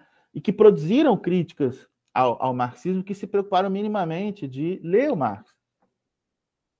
Mesmo que eu discorde completamente das críticas que eles fazem, acho que são totalmente descabidas, mas se preocuparam com isso. E eu lembro do mundo acadêmico que eu conheci, onde a crítica ao marxismo era muito a crítica às experiências socialistas. Né? Tipo, esse autor aqui fala isso, esse autor aqui que é marxista, ele interpreta, sei lá, o tema Revolução Mexicana. Ah, sim, mas aí ele não falava nada sobre a União Soviética. Eu tive aula de América que o professor argumentou isso. E qual era a posição dele sobre Cuba? E os presos em Cuba, sabe? Ou seja, pouco se falava da tese do autor sobre o evento que era a Revolução Mexicana. Era muito engraçado. E o que aí o tema do revisionismo entra por quê, né? Onde é que ele entra aí? O tema do revisionismo, o tema do negacionismo e como essas questões são hoje cada vez mais fáceis de explicar sua importância política, né? Porque, por exemplo, você tem disputas de interpretação sobre qualquer evento importante, né? E em vários assuntos você teve uma contribuição importante do marxismo. Revolução Francesa, por exemplo, né? Que o Eric Hobsbawm faz uma reconstituição da historiografia da Revolução Francesa para localizar onde é que está o François Ferré. O que é que ele representa nesses 200 anos de historiografia? E por que é revisionismo que ele está fazendo? Né? Por que o que ele está apresentando como nova interpretação sobre a Revolução Francesa, ele está requentando perspectivas conservadoras de 2 séculos. Né? Ele requenta o Burke, que é um crítico contemporâneo da Revolução Francesa, né? Ou seja, ele vai requentando posições de pessoas claramente de direita, né? Que todos eles demoliram questões que para o marxismo eram muito caras. Sem, não só dizer, esse cara aqui é de direita, como principalmente sem se colocar como um intelectual de direita, porque isso é meio desonesto. Né? Então, às vezes, por exemplo, em sala de aula, o tema da Revolução Francesa era discutido, e quando se apresentava o François Ferré, parecia que assim, todos esses aqui são marxistas, aí chegou um cara isento, escola dos análises. Escola dos análises tem uma polêmica, né? Até se dá para chamar de escola, porque tem de tudo. Tem Brodel, tem Marc Bloch e tem Ferré. Né? Tem coisa muito diferente dentro daquilo ali. E que não muda simplesmente porque mudou a geração. Porque tem de tudo. Mas tem questões, digamos assim, da história-problema, etc. e etc. Eu nunca se chegava e falava, esse cara aqui foi um intelectual de direita importante. Importante. Por que o François Ferré vai escrever um livro sobre o passado da ilusão? Porque ele era um anticomunista. Ele está fazendo um livro, escrevendo um livro, publicado mais ou menos perto da Era dos Extremos, do Hobsbawm, que é como se fosse uma interpretação do ponto de vista dos vencedores do século XX, dos anticomunistas. E aí a nota interessante é que o livro é melancólico. Então os caras venceram a Guerra Fria, mas o mundo novo não é tão legal. Né? Mas, enfim, te vira, que é um pouco a ética do neoliberalismo. Então, um pouco se discutia que, bom, esse cara está falando isso porque ele é um cara de direita.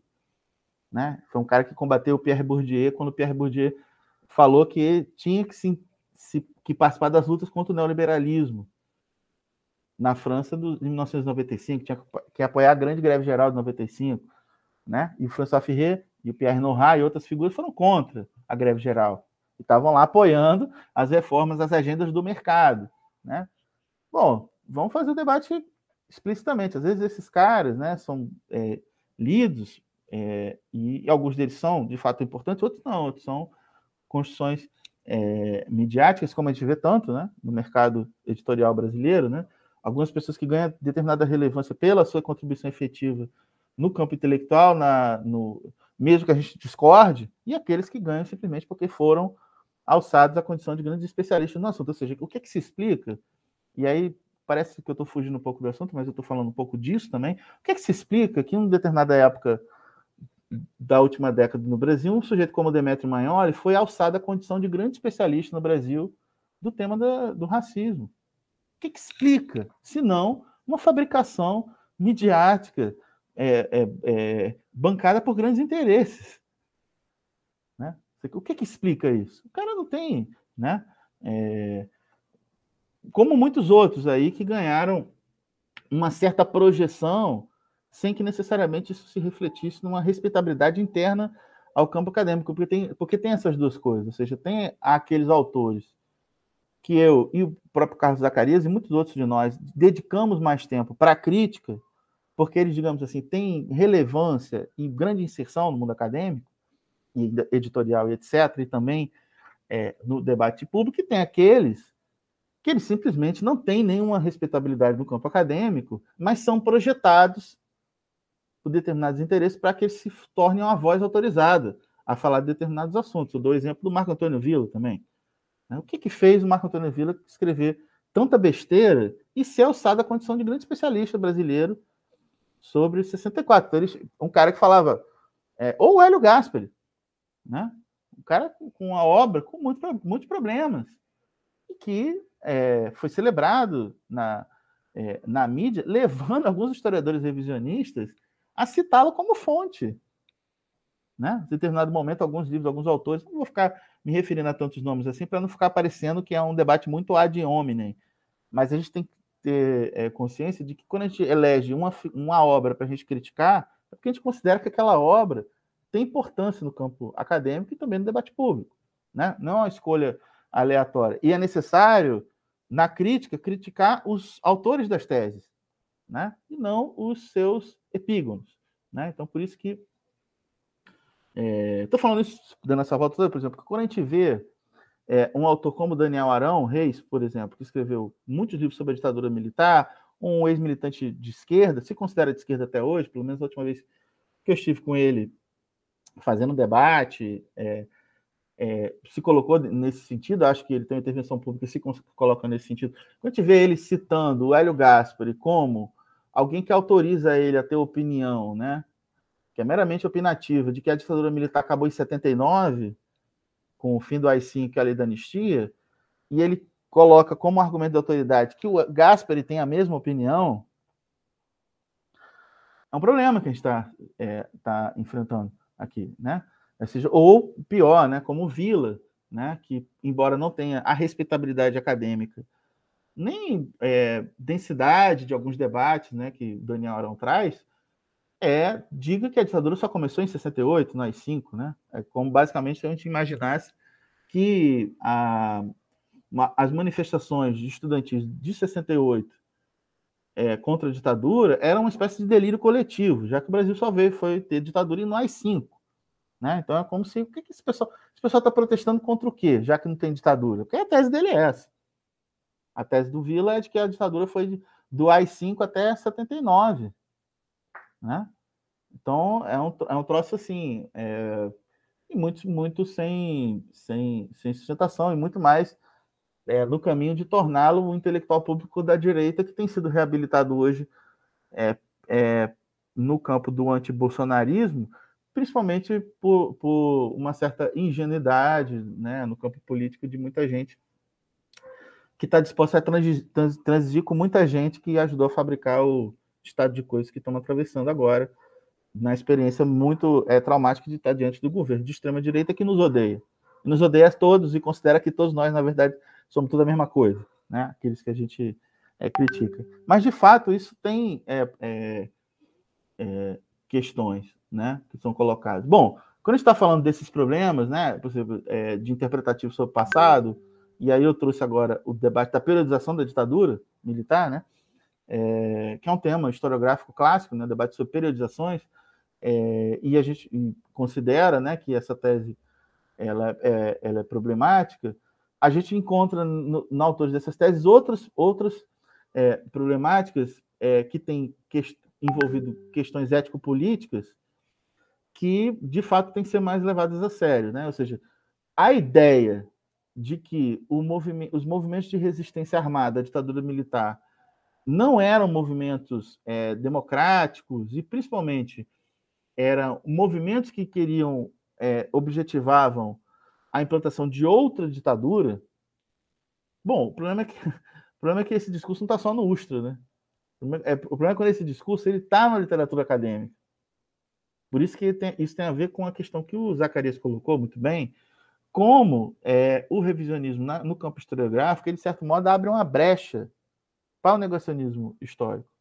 A gente precisa entender como a gente chegou até aqui, as nossas responsabilidades, né, diante da situação política. Determinadas posições revisionistas têm impacto no debate público, que tem seu grau de responsabilidade na ascensão de uma direita radical ou fascista, seja lá como a gente queira chamar, ao poder, porque abriu, de certo modo, vários flancos, né, onde esses revisionistas, ou seja, abriram esse campo, onde esses negacionistas, melhor dizendo, podem brotar, e explica por que projetos com muito dinheiro e muita malícia, como o Brasil Paralelo, estão prosperando. Né? Prosperando. Os caras estão fazendo uma campanha extremamente ofensiva sobre isso. Todo mundo que é professor de história sabe que questões desse universo aí discursivo da extrema-direita estão pintando em sala de aula o tempo inteiro. Né? Eu me voltei a estudar essa direita, tal, chamada nova direita, há alguns anos. Então, em certo sentido, eu consigo decodificar muitas coisas que pintam em sala de aula, né? Ou seja, mas muitos de nós não estamos preparados para isso.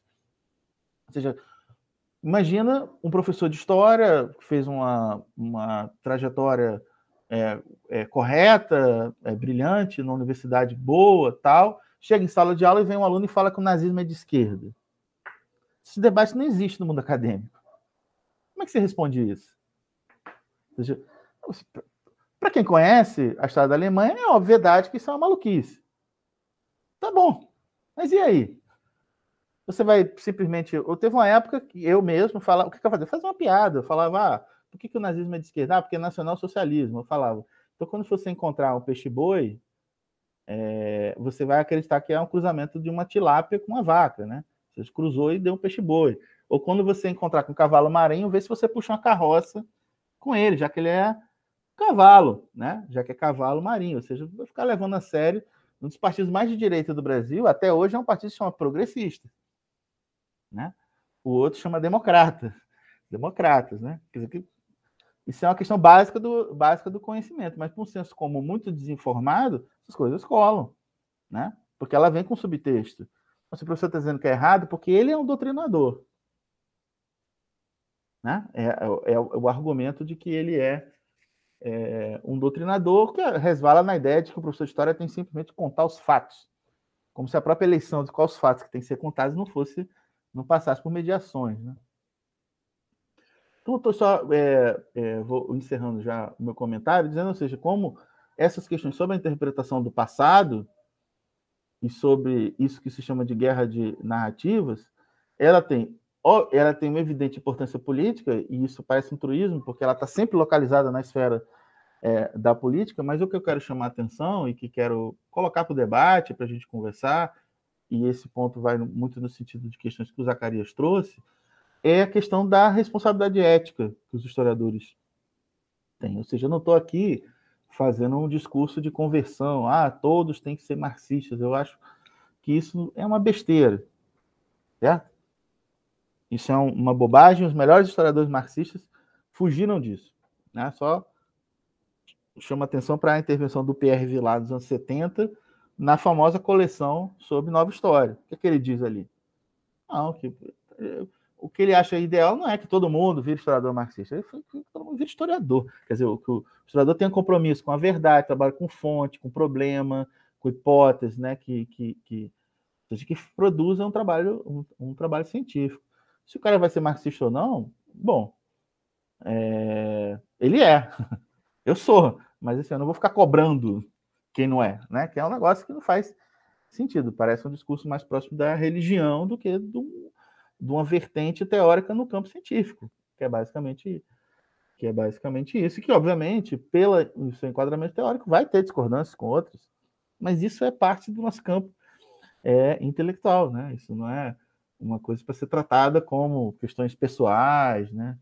Como às vezes é numa chave que é muito lamentável, onde as questões de conteúdo são muito lateralizadas e questões, não propriamente de forma, mas questões meramente, que eu poderia dizer, de perfumaria, são às vezes apresentadas, né? Uma vez, um colega nosso escreveu uma crítica a essa problemática que historiadores marxistas têm levantado sobre revisionismo, dizendo, isso é uma polêmica do pessoal da UF.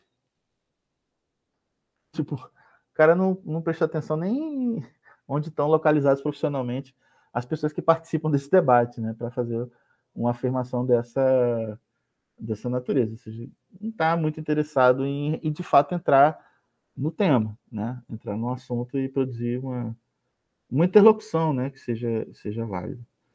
Então é isso, gente. Eu trouxe essas notas aí. Tem questões aqui que eu trouxe que são questões que eu estou pensando agora, assim, tipo, preparando aqui, que eu acho que foi adequado trazer. E, mais uma vez, encerro agradecendo o convite para estar aqui com vocês e vamos ao debate. Obrigado. Bom, gente, o que eu posso dizer, né? 2 conferências brilhantes, né? Muito enriquecedoras, né? muito importantes para a gente, todos nós, né, refletirmos sobre o mundo contemporâneo, né, sobre os problemas concretos, né, que presenciamos, né, nos dias atuais, né? Enfim, teríamos muita coisa para debater se houvesse tempo, né? Me ocorrem aqui algumas questões, algumas provocações, algumas perguntas, enfim, muita coisa, né? Mas, infelizmente, não temos tempo, né? Eu, por isso, gostaria de pedir desculpa a todos que estão nos assistindo. Gostaria de dizer que as perguntas que foram feitas, né, naturalmente serão enviadas aos conferencistas para que eles possam responder, né? Ou seja, não serão respondidas nesse momento, dado o adiantado da hora, mas certamente as perguntas não ficarão sem respostas. E então eu gostaria, né, de passar a palavra aos conferencistas para que eles façam as suas considerações finais e, em seguida, a professora Ivana, para que ela faça o encerramento, né, da segunda jornada de História da UFSB. Então, mais uma vez agradeço, né, a presença dos palestrantes, da audiência. Gostaria mais uma vez de ressaltar a importância da jornada como uma troca de experiências intelectuais, esse espaço, né, de troca, esse espaço político também muito importante, né, em uma sociedade que que carece muito, né, de muita reflexão, de muita informação de qualidade, coisa que a gente, digamos assim, que estamos tendo o privilégio de presenciar aqui com todas essas discussões, todas essas sessões, né, e todas essas conferências que aconteceram aqui nesses 2 dias, né. Então, sem mais delongas, né, passo a palavra ao professor Carlos Zacarias, para que faça as suas considerações finais, em seguida ao professor Demian, e depois à professora Ivana, para que proceda o encerramento do evento. Passo a palavra, muito obrigada. Agradeço novamente a Anne, né, pela mediação do debate, muito feliz de ver a fala de Demian, sempre enriquecedora, eu aprendo muito com o que Demian fala. Eu só queria agradecer a essa oportunidade aqui de estar ouvindo Demian, de estar com a Anne e de compartilhar com vocês essa noite que antecede ao Dia dos Professores. Eu só queria acrescentar uma coisa muito rápida aqui. Eu, quando entrei na universidade, em 1989, logo em seguida o Muro de Berlim caiu. Eu já era, naquela altura, alguém que se reivindicava marxista. Eu fiz serviço militar em 87, em 88 eu fiz o último ano do ensino médio, então já tinha saído com uma experiência muito ruim da ditadura militar, né, do exército, já tinha uma impressão muito negativa, e já em 89 eu me reivindicava marxista. E no ano que eu me reivindiquei marxista, o Muro de Berlim caiu.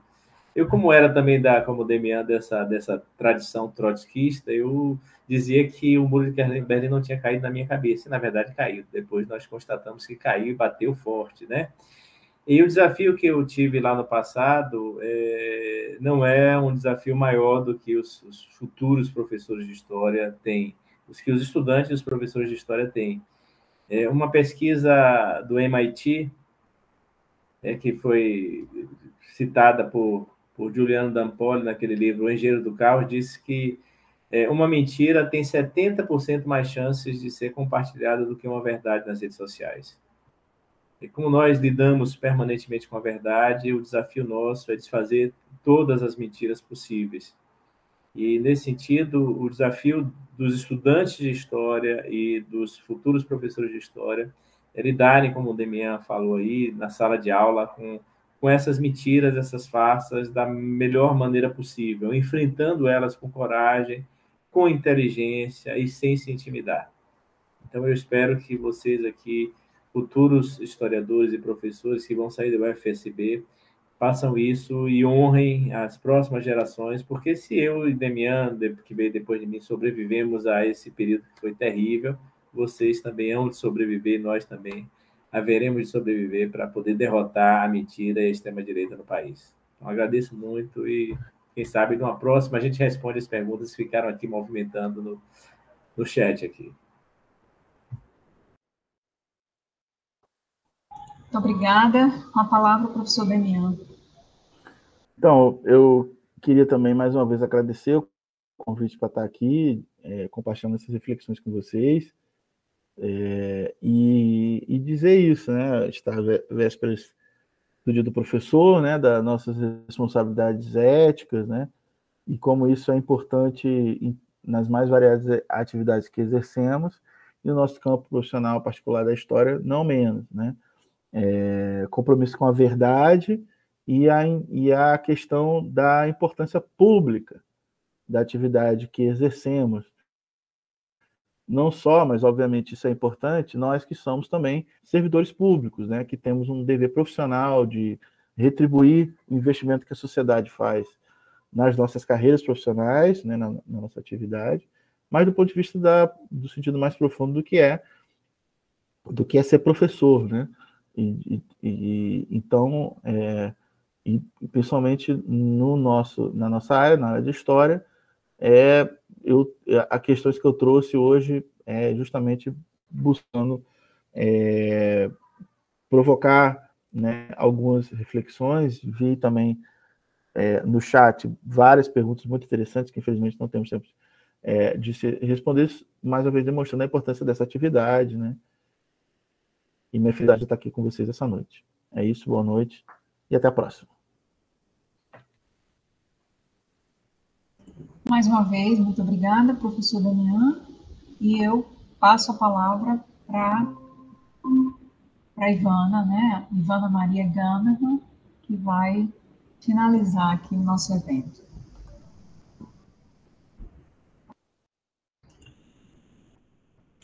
Passo a palavra, muito obrigada. Bom, gostaria de parabenizar a mesa, mais uma vez, excelente, e gostaria de encerrar a jornada, a segunda jornada de História da UFSB chegou ao fim, foi um evento lindo, que buscou ampliar a reflexão sobre história pública em suas múltiplas dimensões.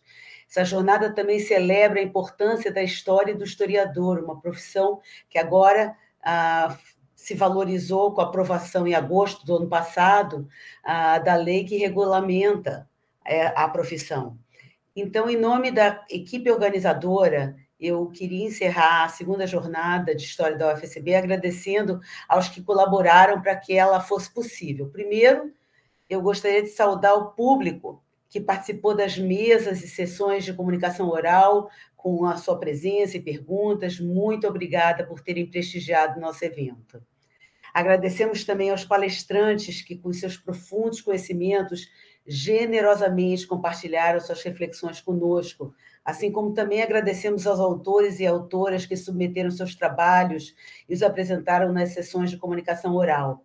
A diversidade de temas discutidos certamente engrandeceu o debate. Nossa gratidão também ao UFSB, uma universidade inovadora e sempre incentivadora de propostas audaciosas, e ao decanato do Centro de Formação em Ciências Humanas e Sociais, por ter apoiado a iniciativa do colegiado do curso de História. Nossos agradecimentos também aos monitores e monitoras, Adson de Souza Novaes, Airley Oliveira Santos, Ana Raquel da Silva, Balho, Arielle Santos Conceição, Rosa, Jade Assis de Castro, João Pedro Alves e Marcelo Bastos, que atentos e prestativos auxiliaram em todos os momentos desse evento. Eu agradeço a equipe organizadora, composta pelos professores e professoras Anne Grace Soares La Regina, Francis Mari Alves da Silva, Janaína Zito Lozada, Lívia Gozer Costa e Rodrigo Oliveira. Muito obrigada pelo incansável trabalho de vocês. E nossos agradecimentos em especial à comissão técnica da jornada, Marcela Oliveira, fundamental para que esse evento tivesse o sucesso que teve.